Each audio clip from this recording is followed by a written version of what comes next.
Hello everyone, welcome to you all. आप सबका बहुत बहुत स्वागत है डिस्टेंस बायोलॉजी के इस ऑनलाइन लर्निंग प्लेटफॉर्म पे। और आज की इस क्लास में हम स्टार्ट करने वाले हैं BBYCT 133 का आपका पहला लेक्चर, जहां पे हम डिस्कस करेंगे यूनिट फर्स्ट को।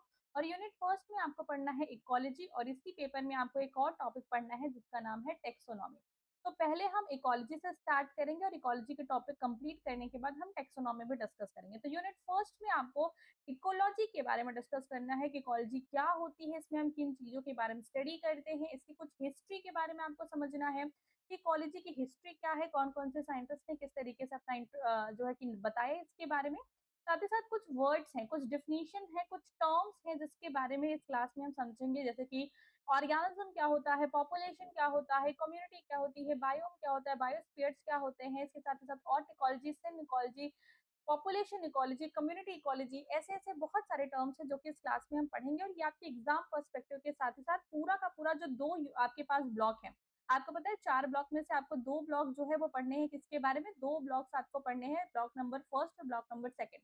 यहाँ पे हमें इकोलॉजी पढ़नी है। तो अगर आप इकोलॉजी के टर्म समझ जाओगे, इकोलॉजी का बेसिक समझ जाओगे, तो आपको बाकी सारे जो यूनिट्स हैं उनको पढ़ने में बहुत ज्यादा हेल्प मिलेगी। चलिए स्टार्ट करते हैं आज के इस डिस्कशन को, जहाँ पे हम समझेंगे इकोलॉजी के बारे में। तो पहले हम चीजों को समझेंगे और समझने के बाद जो है आपकी जो बुक है, आपको जो प्रोवाइड की गई है इग्नू के अकॉर्डिंग, उसको हम भी डिस्कस करेंगे कि वहां पे आपको किस चीजों को कैसे आपको समझाया गया है। तो सबसे पहले हम देखते हैं कि जो टर्म इकोलॉजी है इसका मतलब क्या होता है और इकोलॉजी में हमें किस तरीके की चीजों को पढ़ना होता है। तो सबसे पहले हमें समझना है कि जो इकोलॉजी है, जो इकोलॉजी है, ये एक ऐसा टर्म है, एक ऐसा ब्रांच ऑफ साइंस है जिसमें हम डिस्कस करते हैं ऑर्गेनिज्म को उसके सराउंडिंग में। क्या कहते हैं? जैसे हम कह रहे हैं कि मान लीजिए यहाँ पे कोई रैबिट है, हम कह रहे हैं कि यहाँ पे कोई रैबिट जो है वो रहता है। अब ये जो रैबिट यहाँ पे रह रहा है, तो क्या ये रैबिट आइसोलेशन में रहता होगा? कोई भी ऑर्गेनिज्म, जब हम स्टडी करेंगे इकोलॉजी के बारे में, तो कोई भी ऑर्गेनिज्म आइसोलेशन में नहीं रहता। कोई भी ऑर्गेनिज्म जो है वो आइसोलेशन में सर्वाइव नहीं कर सकता, नॉट सर्वाइव। आइसोलेशन में कोई भी ऑर्गेनिज्म जो है वो सर्वाइव नहीं कर सकता। जैसे कि अगर मैं कहूँ कि सारे इंसान को हटा दे, सिर्फ आपको छोड़ दिया जाए, और भी सारे जितने अदर ऑर्गेनिज्म है उनको भी हटा दिया जाए, तो क्या आप सर्वाइव कर पाएंगे? नहीं। किसी भी ऑर्गेनिज्म को सर्वाइव करने के लिए अदर बायोटिक और ए बायोटिक, अदर बायोटिक और अदर ए बायोटिक फैक्टर्स की जरूरत पड़ती है। अब यहाँ पे बायोटिक और एबायोटिक का क्या मतलब है, ये समझ लेते हैं। एबायोटिक का मतलब होता है नॉन लिविंग थिंग। एबायोटिक का मतलब क्या होता है कि सारे नॉन लिविंग थिंग जो कि एक ऑर्गेनिज्म के सराउंडिंग में प्रेजेंट है। और सारे बायोटिक का मतलब क्या होता है कि सारे लिविंग ऑर्गेनिज्म, सारे लिविंग एंटिटीज जो कि किसी ऑर्गेनिज्म के सराउंडिंग में प्रेजेंट है। अब क्या क्या लिविंग है आपके सराउंडिंग में, क्या क्या नॉन लिविंग है, थोड़ा सा देख लेते हैं। जैसे नॉन लिविंग में हम कह रहे हैं कि भाई हमारे पास जो वाटर है वो एक नॉन लिविंग एंटिटी है। हम कह रहे हैं कि हमारे पास जो रेनफॉल है, हमारे पास जो रेनफॉल है वो क्या है, एक प्रकार की नॉन लिविंग एंटिटी है। जो सनलाइट हमारे ऊपर पड़ रही है, जो सनलाइट हमारे ऊपर पड़ रही है वो भी एक नॉन लिविंग है। जो टेम्परेचर हमारे एरिया का है वो भी एक नॉन लिविंग एंटिटी है। लेकिन इन सब का, चाहे वो वहां पे प्रेजेंट वाटर हो, वहां का रेनफॉल हो, वहां का सनलाइट हो, वहां का टेम्परेचर हो, इन सब का डायरेक्ट इम्पैक्ट पड़ता है उस ऑर्गेनिज्म के ऊपर। इन सब का डायरेक्ट इम्पैक्ट पड़ता है उन ऑर्गेनिज्म के बारे में। तो ये साइकोलॉजी में हम पूरा पढ़ेंगे कि कौन कौन से एबायोटिक फैक्टर किस तरीके से इन्फ्लुएंस करते हैं किसी भी लिविंग ऑर्गेनिज्म की लाइफ को। साथ ही साथ एबायोटिक होने के बाद बायोटिक में हम देखेंगे, जैसे कि अगर ये रैबिट है तो इसको रिप्रोड्यूस करने के लिए फीमेल, अगर ये मेल है तो फीमेल चाहिए होगी, अगर फीमेल है तो मेल चाहिए होगा। तो अदर रैबिट्स इसको चाहिए होंगे रिप्रोड्यूस करके अपनी प्रोजेनी को बढ़ाने के लिए। साथ ही साथ ये रैबिट किसी लिविंग थिंग्स को खाएगा, जैसे मान लो किसी प्लांट को खा रहा है, तो प्लांट भी तो एक लिविंग ऑर्गेनिज्म है, तो प्लांट्स इसको चाहिए सर्वाइवल के लिए। इसी तरीके से इसके सराउंडिंग में और भी बहुत सारे फैक्टर्स होंगे जो कि इसको सर्वाइव करने में हेल्प करेंगे। तो जहाँ पे कोई भी ऑर्गेनिज्म प्रेजेंट हो वो कभी भी आइसोलेशन में सर्वाइव नहीं करता। आइसोलेशन में नहीं सर्वाइव करता, तो उसको सर्वाइव करने के लिए क्या क्या चाहिए होता है? उसको चाहिए होता है एबायोटिक फैक्टर्स और उसको चाहिए होता है बायोटिक फैक्टर्स। अब यहाँ पे हमारे पास जो एबायोटिक फैक्टर्स है ये नॉन लिविंग थिंग्स कहे जाते हैं, और जो बायोटिक फैक्टर्स है वो लिविंग थिंग्स कहे जाते हैं। अब जो नॉन लिविंग थिंग्स है उसके भी बहुत सारे एग्जांपल है, जो लिविंग थिंग्स है उसके भी बहुत सारे एग्जांपल है। अब ये पूरे के पूरे 2 ब्लॉक्स में, ये जो आगे का 2 ब्लॉक होने वाला है उसमें हम इन्हीं इंटरैक्शंस के बारे में पढ़ेंगे जो कि हमें यहाँ पे मेंशन किया गया है। अगर आप सिंपली कहना चाहें, सिंपल एंड शॉर्ट में कहना चाहें, तो हम ये कह सकते हैं कि इकोलॉजी जो है, इकोलॉजी जो है इकोलॉजी जिसके बारे में हम पढ़ रहे हैं, इकोलॉजी साइंस की वो ब्रांच है जिसमें हम स्टडी करते हैं इंटरैक्शन। इंटरैक्शन इसमें हम क्या स्टडी करते हैं, इंटरैक्शन को स्टडी करते हैं between organism and their surrounding. Interaction between organism and their surrounding, organism and their surrounding. तो कहने का मतलब ये है कि हमारे पास जो ऑर्गेनिज्म, कोई सा भी ऑर्गेनिज्म अगर वो लिविंग है तो उसको रहने के लिए, उसको सर्वाइव करने के लिए both biotic and abiotic factors की जरूरत पड़ती है, जिसके लिए वो अपने एनवायरमेंट से इंटरैक्ट करता है। और इंटरैक्शन का ये जो तरीका होता है, इसी को जब हम स्टडी करते हैं तो हम इसको इकोलॉजी कहते हैं। कुछ हिस्ट्री की अगर हम बात कर लेते हैं इकोलॉजी से रिलेटेड, हिस्ट्री की अगर थोड़ी सी बात कर लेते हैं, ये टर्म्स किसने दिया वगैरह वगैरह चीजें। तो यहाँ पे अगर आप देखेंगे तो दो नाम आते हैं, एक आता है एजी टेंसले और दूसरा नाम आता है आरएच हैकल। दूसरा नाम क्या आता है, हैकल। तो जो हैकल साहब है, इन्होंने टर्म दिया था, किसका टर्म डिराइव किया था, इकोलॉजी डिराइव जो टर्म सबसे पहली बार यूज किया था वो किसने किया था, हैकल जी ने। इसके साथ ही साथ रिएटर साहब ने इस नाम को लिटरेचर में फर्स्ट टाइम यूज किया था और इसको फेमस किया था। जैसे ये फर्स्ट टाइम जो नाम है ये सबसे पहले दिया था हैकल ने, ठीक है, लेकिन इस चीज को फेमस करने का, लिटरेचर में इस वर्ड को बार बार यूज करने का जो काम था वो रिएटर साहब ने किया था। जो दूसरा टर्म आता है वो है हमारे पास इकोसिस्टम। इसके बारे में डिटेल में हम आगे पढ़ेंगे, बस आप अभी ये समझ लीजिए कि जो इकोसिस्टम टर्म है वो दिया था एजी टेंसले ने। तो आपको यहाँ पे क्या क्या चीजें पढ़नी है, हम एक बार वन बाय वन करके, आपका जो बुक दिया गया है, आपको जो बुक आपको कॉलेज से प्रोवाइड किया गया होगा, उसमें हम देखते हैं कि हमारे पास क्या क्या चीजें मेंशन की गई है। तो वन बाय वन करके हम देखते हैं। सबसे पहले आपको यूनिट फर्स्ट दिया गया है, और एक मिनट, एक सेकेंड, आपको देखिए यहाँ पे मेंशन किया गया है, क्या मेंशन किया गया है कि इंट्रोडक्शन ऑफ प्लांट इकोलॉजी। जो यूनिट फर्स्ट है उसमें हमें क्या करना है, इंट्रोडक्शन पढ़ना है प्लांट इकोलॉजी का। कोई भी यूनिट पढ़ेंगे किसी भी सब्जेक्ट का, सबसे पहले आपको ये वाला पोर्शन ध्यान देना है कि इस पोर्शन में क्या क्या चीजें मेंशन की गई है। देखिए सबसे पहले आपको कहा गया है, इंट्रोडक्शन दिया गया है इकोलॉजी के बारे में। उसके बाद आपको दिया क्या क्या टॉपिक दिया गया है, टॉपिक आपको दिया गया है कि what is ecology, history of ecology, sub division of ecology, relation of ecology with other disciplines of biology, basic terms आपको दिए गए हैं जिसमें environment, biosphere, ecosystem, population, community दिया है, और फिर लास्ट में आपको समरी दिया है। तो बेसिकली आपको पढ़ना है कि इकोलॉजी क्या है, कुछ हिस्ट्री देखेंगे, सब डिविजन, इकोलॉजी को कितने ग्रुप्स में हम बांट के पढ़ते हैं। साथ ही साथ इकोलॉजी जो है वो ना सिर्फ, अगर आप इकोलॉजी पढ़ते हैं तो आपको सिर्फ और सिर्फ इकोलॉजी की जो है जानकारी नहीं मिलेगी। आपको इकोलॉजी के आप जब पढ़ेंगे तो आपको अदर जो ब्रांच ऑफ साइंस है, जैसे सेल बायोलॉजी हो गया, जैसे मॉलिकुलर बायोलॉजी हो गया, जैसे जेनेटिक्स हो गया, जैसे इवोल्यूशन हो गया, तो इन सब ब्रांच ऑफ बायोलॉजी से भी इकोलॉजी का एक रिलेशन है, ये सब साथ में एक दूसरे से इंटरलिंक्ड है, उसके बारे में आपको यहाँ पढ़ना है। और यहाँ पे कुछ टर्म्स हैं जो कि आपको यहाँ पे देखने को मिलेंगे। तो देखते हैं हम आज के इस वीडियो में कंप्लीट करते हैं, या फिर इसका पार्ट 2 बना के हम इसको कंप्लीट कर लेंगे। तो चलिए डिस्कस करते हैं कि हमें क्या क्या चीजें यहाँ पे मेंशन की गई हैं। सबसे पहले दिया गया है कि इंट्रोडक्शन ऑफ इकोलॉजी के बारे में आपको पढ़ा है, तो इसको हम थोड़ा सा इरेज कर लेते हैं और इंट्रोडक्शन ऑफ इकोलॉजी के बारे में बात कर लेते हैं। सबसे पहली लाइन कह रहा है कि कोई भी ऑर्गेनिज्म आइसोलेशन में सर्वाइव नहीं कर सकता। सबसे पहले क्या कह रहा है कि organism do not live in isolation, कोई भी ऑर्गेनिज्म आइसोलेशन में सर्वाइव नहीं कर सकता। क्यों? क्योंकि all organism are linked to their surrounding, हर ऑर्गेनिज्म को उसके सराउंडिंग से लिंक्ड है वो, क्योंकि उसको वहां पे कुछ देना है और वहां से कुछ रिसीव करना है। तो ऑर्गेनिज्म, हम CO2 दे रहे हैं और ऑक्सीजन ले रहे हैं, प्लांट जो है वो O2 ले रहे हैं, सॉरी CO2 ले रहे हैं और O2 दे रहे हैं। तो ये क्या है, एक हमारा इंटरैक्शन है। द सर्वाइवल और ऑर्गेनिज्म दस डिपेंड्स अपॉन इट्स सराउंडिंग, किसी भी ऑर्गेनिज्म का जो सर्वाइवर है, उसकी जो लाइफ है, वो उसके सराउंडिंग के ऊपर डिपेंड करती है। जैसे हम कहते हैं कि भाई जैसा आपका देश होगा वैसा आपका भेष होगा। अगर आप बहुत गर्म इलाकों में रह रहे हैं तो आप बहुत हल्के कपड़े पहनेंगे, अगर बहुत ठंडे इलाकों में रह रहे हैं तो बहुत गर्म कपड़े पहनेंगे। तो ये तो नॉर्मल बात होगी जो कि आप चेंज कर सकते हैं, लेकिन हमारे बॉडी में भी ऐसे बहुत सारे चेंजेस होते हैं, चाहे वो प्लांट्स हो, चाहे एनिमल्स हो, चाहे कोई भी ऑर्गेनिज्म हो, वो उसकी सराउंडिंग के हिसाब से डिसाइड होते हैं। कह रहा है कि these surrounding of an organism constitutes it's environment, जो ये किसी भी ऑर्गेनिज्म से हम कह रहे हैं कि ये हमारा एक ऑर्गेनिज्म है, ये हमारा क्या है, एक ऑर्गेनिज्म। तो इसके चारों तरफ प्रेजेंट जो एरिया है, जो इसके चारों तरफ प्रेजेंट एरिया है, ये इसका क्या कहलाता है, ये जो सराउंडिंग इसके चारों तरफ है, इसको हम कहते हैं इन्वायरमेंट। किसी भी ऑर्गेनिज्म के चारों तरफ प्रेजेंट जो एरिया है उसी को हम क्या कहते हैं, इसे हम कहते हैं इन्वायरमेंट। फिर कह रहा है कि कोई भी एनवायरनमेंट जो है वो उसकी ग्रोथ एंड सर्वाइवल को क्या करता है, सिग्निफिकेंटली तरीके से अफेक्ट करता है। जैसे मैं कह रही हूँ कि अगर कोई यहाँ पे हमारे पास एनिमल है, हम कह रहे हैं यहाँ पे कोई हमारे पास क्या है, एनिमल है, ठीक है। इस तरीके से मान लो कोई हमारे पास इस तरीके से एनिमल है।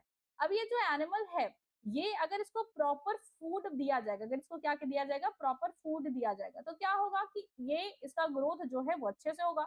लेकिन अगर मान लो ये जहाँ रह रहा है वहाँ पानी की, वहाँ पे भोजन की कमी है, तो क्या ये ऑर्गेनिज्म सर्वाइव करेगा? सर्वाइव भले कर जाएगा, लेकिन इसका ग्रोथ उस तरीके से नहीं होगा। तो कहने का तात्पर्य ये है कि कहाँ का सराउंडिंग कैसा है, ये उस ऑर्गेनिज्म की ग्रोथ को बहुत हद तक जो है इन्फ्लुएंस करता है। और इसी इन्फ्लुएंस के बारे में डिटेल में हम पढ़ेंगे कि भाई क्या चीज ज्यादा होती है तो कैसा इम्पैक्ट होता है, उसके लिए ऑर्गेनिज्म अपने अंदर में क्या मॉडिफिकेशन करते हैं, यही सब चीजें हमें यहाँ पे डिटेल में पढ़नी है। तो कह रहा है कि जो इकोलॉजिकल स्टडीज होती हैं, ये डील करती हैं the relationship organism with their environment.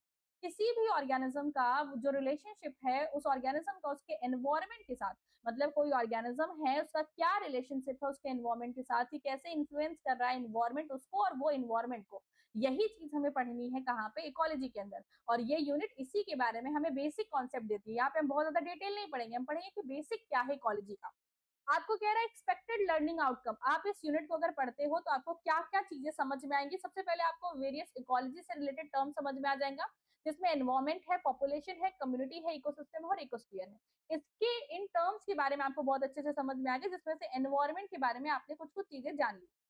अब हम थोड़ा सा और आगे अगर बढ़ते हैं तो और क्या क्या आउटकम्स आपको देखने को मिलेंगे, एक बार देख लेते हैं कि भाई और आपको क्या क्या चीजें इस यूनिट को पढ़ के समझ में आएंगी। दिया गया है कि आपको सब डिवीजन ऑफ इकोलॉजी के बारे में पता चलेगा, आपको डिफरेंस पता चलेगा, मैनमेड और नेचुरल एनवायरमेंट्स के अंदर क्या क्या डिफरेंस होता है, आपको कंपोनेंट्स ऑफ इकोसिस्टम के बारे में पता चलेगा। तो ये सब कुछ बेसिक चीजें हैं जो कि आप ये चैप्टर पढ़ के समझ में आने वाला है। अब हम थोड़ा सा समझते हैं कि व्हाट इज इकोलॉजी। जो फर्स्ट टॉपिक आपका है कि इकोलॉजी क्या होता है, इसका मतलब क्या होता है। देखिए इकोलॉजी जो है, यहाँ पे आपको देखो सबसे पहले दिया गया है कि इकोलॉजी जो टर्म जो हमारे पास कॉन्सेप्ट है वो किसने दिया है, वो दिया है रिएटर साहब ने। और मैंने आपको कहा कि रिएटर जी जो थे, इन्होंने इकोलॉजी टर्म को लिटरेचर में काफी ज्यादा यूज किया, जबकि ये टर्म देने वाले जो साइंटिस्ट थे उनका क्या नाम था, उनका नाम था हैकल। उनका क्या नाम था, हैकल। हैकल जी ने ये टर्म दिया था, लेकिन रिएटर साहब ने इस टर्म को बहुत ज्यादा फ्रिक्वेंटली यूज किया और इसको फेमस किया। अगर आपसे कोई पूछे कि जो इकोलॉजी वर्ड है इसका मतलब क्या होता है, तो इकोलॉजी देखिए कहीं पे भी अगर आपके पास लॉजी लगा है तो लॉजी का मतलब होता है टू स्टडी, उसके बारे में पढ़ना, उसके बारे में जानना, जो है वो लॉजी वर्ड कहलाता है। लेकिन इको का मतलब यहाँ पे क्या है, यहाँ पे इको जो है वो एक डराइव किया गया है लैटिन वर्ड से, जिसका मतलब होता है ओइकोस। जिसका क्या नाम मतलब होता है, ओइकोस। और ओइकोस का मतलब होता है होम। होम का मतलब क्या होता है, जहां पे कोई ऑर्गेनिज्म रहता है, सर्वाइव करता है, उसको उसका होम कहते हैं। अब देखिए होम एंड हाउस में डिफरेंस होता है।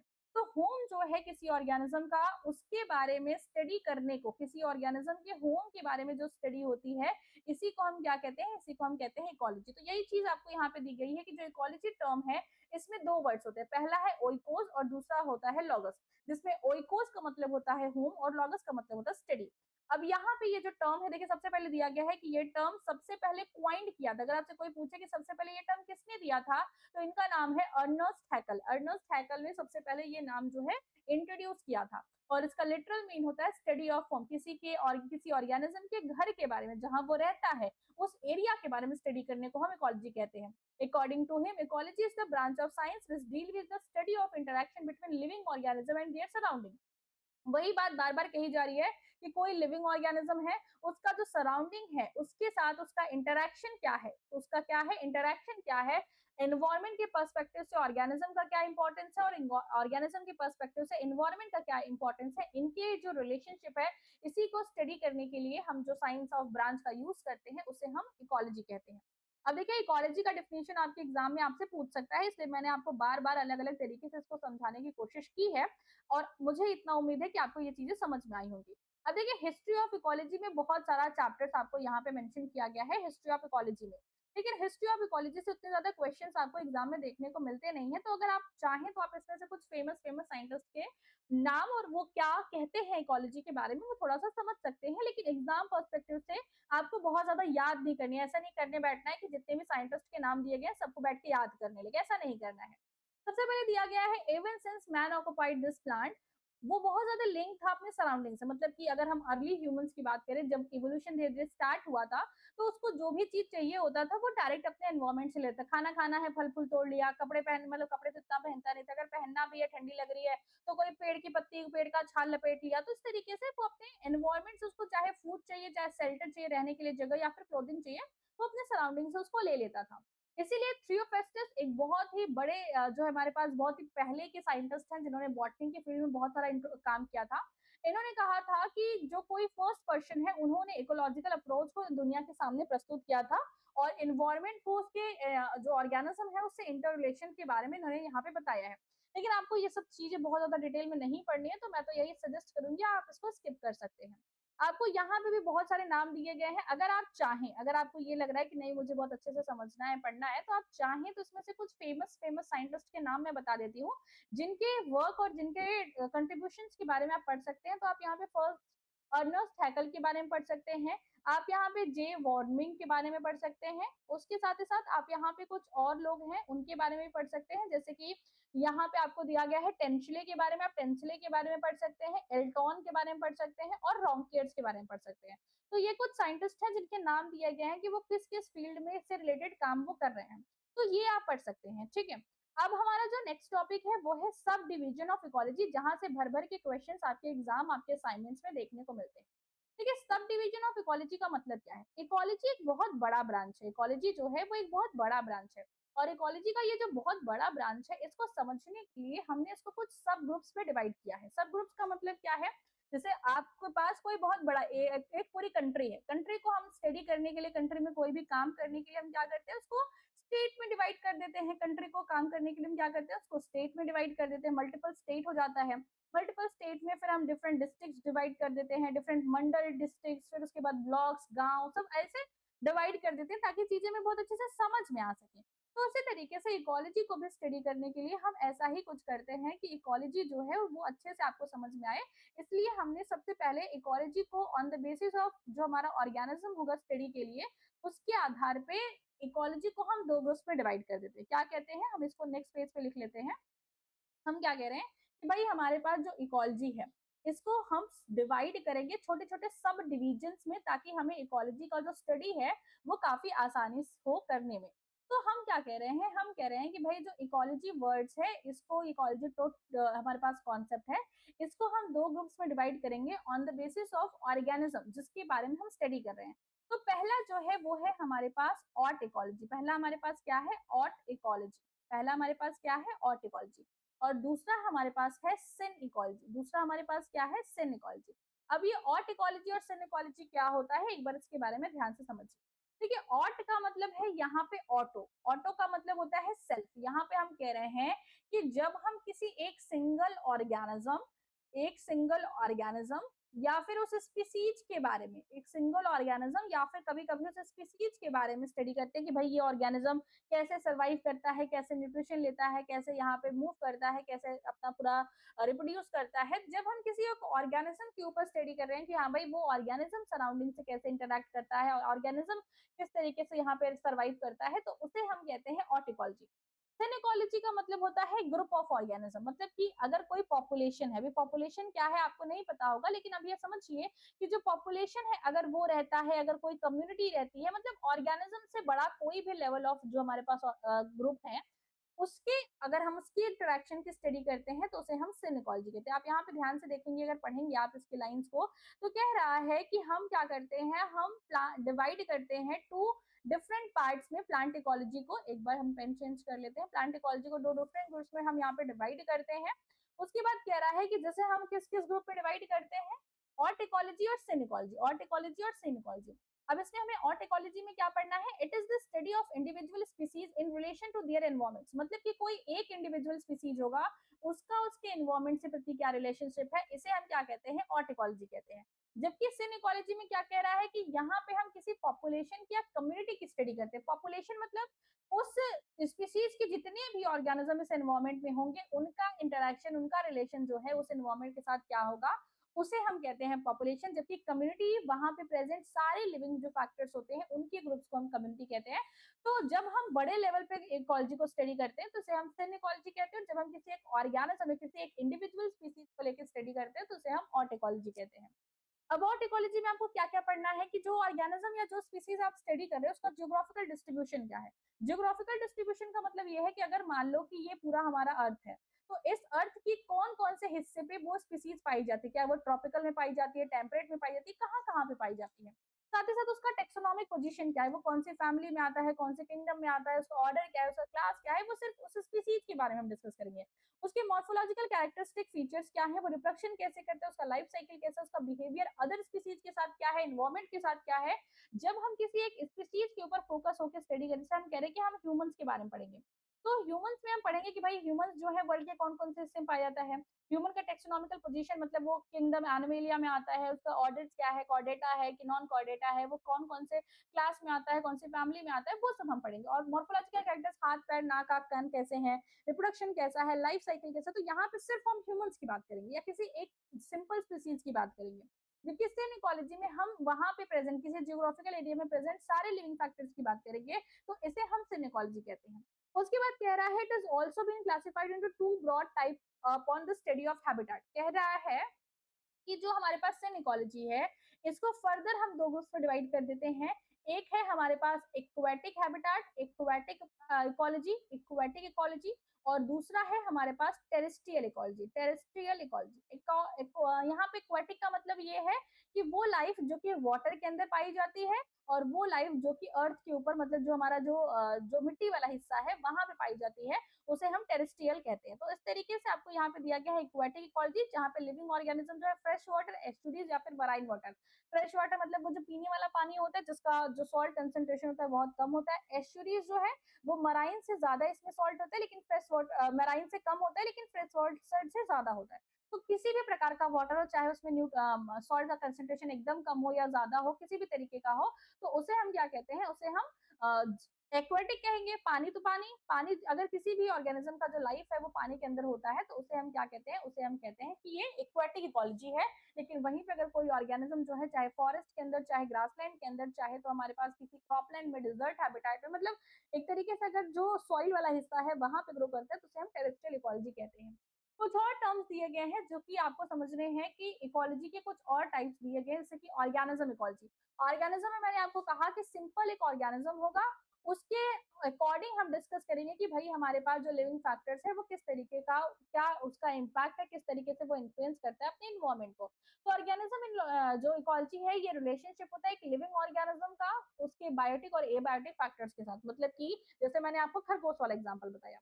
बिहेवियरल इकोलॉजी का मतलब क्या होता है कि जब हम स्टडी करते हैं कि कोई भी ऑर्गेनिज्म का जो बिहेवियर है, स्टडी करते हैं behaviour of living organism in relation to changing environmental condition. जैसे कि हम कह रहे हैं कि भाई हमारे पास क्या है, हम कह रहे हैं कि हमारे पास जो है एक मेंढक है, हम कह रहे हैं कि हमारे पास एक फ्रॉग है। अब ये फ्रॉग जो है या कोई भी हमारे पास यहाँ पे रेप्टाइल्स है, कोई भी हमारे पास रेप्टाइल्स है, तो ये जो रेप्टाइल्स होते हैं ये समर कंडीशन में दूसरी तरीके से बिहेवियर शो करते हैं। इनकी बॉडी का जब टेम्परेचर ज्यादा रहता है और जब इनकी बॉडी का टेम्परेचर विंटर में कम हो जाता है, तो ये दूसरे तरीके का बिहेवियर शो करते हैं। ये धूप में जाके अपने आप को सेकते वगैरह बॉडी टेम्परेचर बढ़ाने की कोशिश करते हैं। समर में कुछ ऐसे चेंजेस करते हैं जिससे कि बॉडी टेम्परेचर को रिड्यूस कर सके। तो बिहेवियर इकोलॉजी क्या है, यही चीज हम पढ़ रहे हैं कि कोई भी ऑर्गेनिज्म का जो बिहेवियर है वो इन्वायरमेंट के साथ किस तरीके से चेंज होता है, इसे हम बिहेवियरल इकोलॉजी कहते हैं। नेक्स्ट में है हमारे पास पॉपुलेशन इकोलॉजी। पॉपुलेशन इकोलॉजी का मतलब क्या है कि पॉपुलेशन, सबसे पहले हम टर्म समझते हैं पॉपुलेशन क्या होता है। आपको पॉपुलेशन टर्म समझना बहुत जरूरी, क्योंकि आगे भी ये टर्म हमारे लिए बहुत ज्यादा यूजफुल होने वाला है।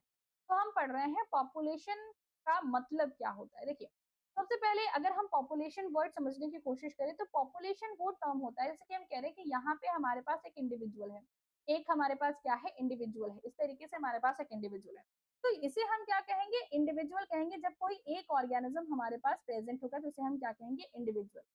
अब हम कह रहे हैं कि ऐसा ही, जैसे मैं कह रही हूँ कि मेरे गांव में इंसानों की संख्या, जैसे मेरे गांव में मान लो 1000 जो है वो ह्यूमन है। मैं कह रही हूँ कि मेरे गांव में जो है 1000 ह्यूमन है, कौन से साल में, 2026 में। 2026 में मेरे गांव में जो है 1000 ह्यूमन है। इसका मतलब क्या है, जब हम पॉपुलेशन स्टडी करते हैं तो हम तीन चीजों के ऊपर ध्यान देते हैं। वो क्या है, वो है हमारे पास, सबसे पहले हम डिस्कस करते हैं जियोग्राफिकल एरिया। जियोग्राफिकल एरिया, एक डेफिनेट जियोग्राफिकल एरिया होना चाहिए। जैसे मैं कह रही हूँ मेरा गांव, या फिर मैं कह रही हूँ मेरा जो प्रदेश है वो, या मैं कह रही हूँ मेरा देश, मेरे देश में इंसानों की संख्या इतनी है, मेरे स्टेट में इंसानों की संख्या इतनी है, तो पहले हम जियोग्राफिकल एरिया को डिफाइन करेंगे, उसके साथ साथ हम डिफाइन करेंगे टाइम। जैसे अब जनगणना होती है तो हम कहते हैं हमारे देश की, इंडिया की 2011 में जो पॉपुलेशन थी वो इतनी है। हम कहते हैं कि जो इंडिया है उसका 2011 मतलब टाइम की बात हो रही, इंडिया हो रहा है। स्टेट की बात करेंगे, मान लो उत्तर प्रदेश जो है जियोग्राफिकल एरिया उत्तर प्रदेश हो गया, टाइम मान लो हम कह रहे हैं 2011। तो एक टाइम होना चाहिए कि उस टाइम पे उस जियोग्राफिकल एरिया में जो नंबर ऑफ ऑर्गेनिज्म होते हैं, जो नंबर ऑफ ऑर्गेनिज्म होते हैं, उसे हम क्या कहते हैं, उसे हम कहते हैं वहां का पॉपुलेशन। वहां का क्या कहते हैं, पॉपुलेशन। तो कहने का मतलब अगर मैं कहूँ कि मान लो अगर हमें पॉपुलेशन काउंट करना है काउस का, तो हम कहेंगे कि मेरे अगर मान लो मुझे काउ का पॉपुलेशन काउंट करना है, तो हम क्या करेंगे और कहाँ का काउंट करना है, आपको पूछना पड़ेगा कि कितने एरिया का काउंट करना है। तो मान लो कि किसी 1000 स्क्वायर मीटर स्क्वायर किलोमीटर के हमें एरिया का जो है काऊ वहां पे कितने रहते हैं ये काउंट करना है। और हमें कब काउंट करना है, तो मान लो 2026 में हमें काउंट करना है। तो 1000 स्क्वायर मीटर में कितने काऊ प्रेजेंट है 2026 में, ये हमें क्या कहलाएगी, काऊ की वहां की पॉपुलेशन कहलाएगी। तो पॉपुलेशन वो डेफिनेट नंबर ऑफ ऑर्गेनिज्म होते हैं जो कि किसी डिफाइंड ज्योग्राफिकल एरिया में एक पर्टिकुलर टाइम पे प्रेजेंट होते हैं। तो यहाँ पे कोई भी पॉपुलेशन के कुछ एट्रीब्यूट्स होते हैं। एट्रीब्यूट्स का मतलब क्या है कि पॉपुलेशन के कुछ फीचर्स होते हैं। पॉपुलेशन के फीचर्स का मतलब क्या है कि वहां पे वो जो पॉपुलेशन प्रेजेंट है, उस पॉपुलेशन के कुछ फीचर, जैसे कि वहां पे बर्थ रेट कितना है, मतलब पॉपुलेशन में हर साल कितने लोग पैदा हो रहे हैं, पॉपुलेशन में हर साल कितने लोग की डेथ हो रही है, कितने लोग पॉपुलेशन को छोड़ के जा रहे हैं, कितने लोग पॉपुलेशन में बाहर से आके बस रहे हैं। तो ये सब जब हम स्टडी करते हैं तो उसे हम कहते हैं पॉपुलेशन इकोलॉजी। इसी तरीके से पॉपुलेशन से बड़ा टर्म होता है कम्युनिटी। जैसे कम्युनिटी में क्या करते हैं, जैसे हमने पॉपुलेशन में पढ़ा कि भाई वहां पे ह्यूमंस कितने हैं, लेकिन जब हम इकोलॉजी पढ़ते हैं तो हम कहते हैं कि भाई इस जियोग्राफिकल एरिया में इस समय में जितने भी लिविंग फैक्टर्स होंगे, जैसे चाहे वो कोई काऊ हो, पैरेट हो, या फिर कोई बर्ड्स में अदर बर्ड्स हो, चाहे ह्यूमंस हो, चाहे कोई रेप्टाइल्स हो, चाहे कोई और ऑर्गेनिज्म हो, जितने भी लिविंग ऑर्गेनिज्म किसी एक पर्टिकुलर एरिया में प्रेजेंट होंगे, जब हम उनकी स्टडी करेंगे तो हम कहेंगे कम्युनिटी इकोलॉजी। इकोसिस्टम इकोलॉजी का मतलब क्या होता है, अभी ये अगर आपको थोड़ा बहुत नहीं समझ में आ रहा होगा तो जब हम टर्म्स के बारे में डिटेल में डिस्कस करेंगे तो आपको और अच्छे से समझ में आ जाएगा। ठीक है, अभी तक हम सिर्फ बायोटिक फैक्टर्स की बात कर रहे थे। जब हम इकोसिस्टम डिस्कस करते हैं तो हम यहाँ पे ए बायोटिक फैक्टर्स भी इंक्लूड कर लेते हैं कि भाई वहाँ पे रेनफॉल, टेम्परेचर, ये सब कैसे हैं। देखिए आपको इकोसिस्टम इकोलॉजी में क्या दिया गया है कि जब लिविंग ऑर्गेनिज्म, चाहे वो प्लांट्स हो, चाहे एनिमल्स हो, चाहे माइक्रो ऑर्गेनिज्म है, उसको हम वहाँ के नॉन लिविंग कंपोनेंट्स के साथ कंपेयर करके, जैसे कि वहाँ का वाटर, वहाँ का सॉइल, वहाँ का एयर, इसके कंपेयर में करके स्टडी करते हैं। तो इस प्रकार की बायोलॉजी को, इस प्रकार की इकोलॉजी को हम क्या कहते हैं, इस प्रकार की इकोलॉजी को हम क्या कहते हैं, इकोसिस्टम इकोलॉजी कहते हैं। ठीक है, उसके बाद टेक्सोनॉमिकल इकोलॉजी क्या होता है कि जब हम किसी ऑर्गेनिज्म को उनके टेक्सोनॉमिक ग्रुप के आधार पे उसके एनवायरनमेंट के साथ क्या करते हैं, कंपेयर करते हैं, तो उसे हम टेक्सोनॉमिकल इकोलॉजी कहते हैं। जैसे कि ह्यूमंस में हम कह रहे हैं कि ये ह्यूमन इकोलॉजी है कि ह्यूमन किस तरीके से एनवायरनमेंट को इम्पैक्ट करता है, इन्फ्लुएंस करता है। इंसेक्ट इकोलॉजी उसी तरीके से मान लीजिए अदर अदर इकोलॉजी भी होती है, जैसे कि माइक्रोबियल इकोलॉजी, वहां पे प्रेजेंट माइक्रो ऑर्गेनिज्म उस इकोलॉजी को, उस एनवायरनमेंट को किस तरीके से इन्फ्लुएंस करते हैं। तो जब हम किसी पर्टिकुलर टेक्सोनॉमिकल ग्रुप के आधार पे ये डिस्कस करते हैं कि उसका इंटरेक्शन किस तरीके से होगा, तो इसे हम टेक्सोनॉमिकल इकोलॉजी कहते हैं। उसी तरीके से फिजियोलॉजिकल इकोलॉजी क्या है कि ये जो स्टडी है ये change in the physiological procedure such as nutrition and metabolism in living organism in response to environmental factors। कहने का तात्पर्य ये है कि मान लो कोई ऑर्गेनिज्म यहाँ पे सरवाइव कर रहा है, अभी यहाँ पे टेम्परेचर मान लेते हैं कि यहाँ पे टेम्परेचर जो है वो 40 डिग्री है।